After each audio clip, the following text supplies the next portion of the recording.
Pues era terrible, era de miedo, sobre todo de miedo, porque la clandestinidad implica que tienes que estar todo el día poco menos que mirando por detrás, te siguen, no te siguen.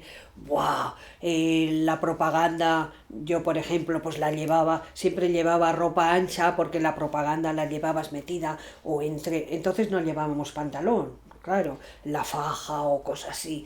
Y una anécdota, un día, fíjate, esto todavía era soltera y resulta que venía de una asamblea clandestina y en un autobús de esos de 2 pisos que había antes, en la curva de Buenavista da un frenazo y yo hago un grito y un tipo me dice, uy, tú no llevas la conciencia tranquila, ¿qué llevas? ¿Llevas algo?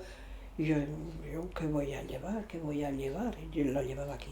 Y digo, no, a ver el bolso, no sé qué, no sé cuál, le enseño el bolso de que nada y tal.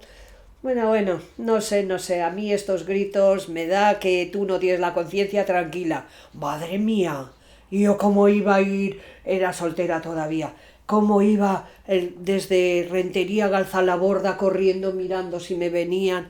Y el caso es que al día siguiente tenía que volver a llevar la propaganda otra vez y teníamos a la entrada de la empresa un guardia jurado, diríamos, antes era un guarda, que ya me tenía fichada, pero claro, a los bolsillos me podía mirar, pero el resto no. Pero ese yo creo que al final sabía, estas hojas que hay dentro de la empresa, alguien las tiene que pasar, ¿no? Y allí estaba yo dándole a unas cuantas, pero como había otras de OIC y MK y la hoja era la misma, pues entre todas nos las distribuíamos. Pero y el miedo que tenías que pasar, y era...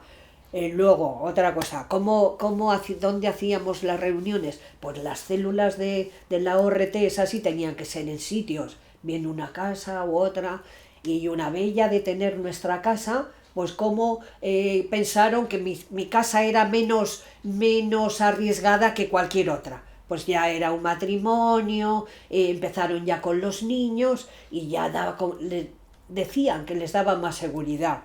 Y bueno, pues a mi casa, a las tantas de la noche, fumaban los hombres, madre, lo que fumaban, me ponían las cortinas negras,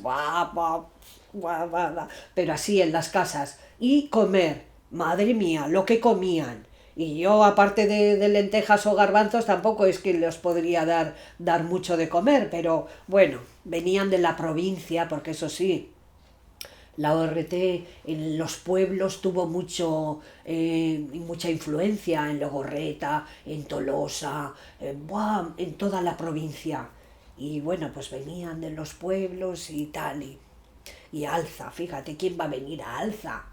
Pero hasta que ya empezaron a verse que Julio era muy luchador, que la Emi era tal, y ya empezaron a vigilarnos, y entonces ya cogieron un poco de miedo y ya se hacían en otros sitios, no casas, porque nadie se casaba. Es que el revolucionario ni casa, o sea, ni hipoteca, ni nada. Tenías que estar en pleno entrega, ¿me entiendes?